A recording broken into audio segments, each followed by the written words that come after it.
Another topic I like to talk about would be filtration. So if you think of an indoor aquarium, you've got your aquarium, maybe a 10, 20, 29, 55, 75, whatever gallon aquarium, and you have your filter, either an over the back filter, you might have a sponge filter, you might have some air moving.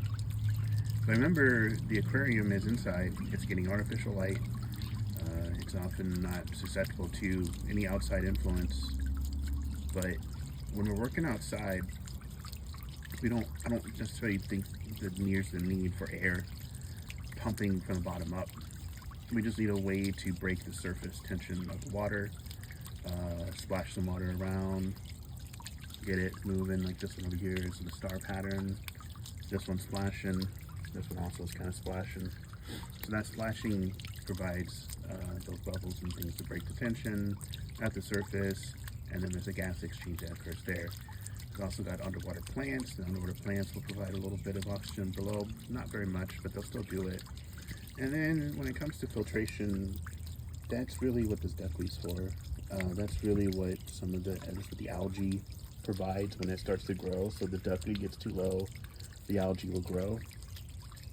And when the nitrates pick up, or the ammonia picks up, this duckweed will just go mad, increase that and keep that in balance. So really what I worry about is temperature when it comes to the hot Nebraska summers. We're starting to hit about 85, 86, which isn't too bad. But if you imagine that you're in the direct sunlight for 6 to 8 hours, then it can get pretty hot in these tubs. In the past, I've used canopies, like little umbrellas that would like sit right like in the corner over here and then kind of raise up.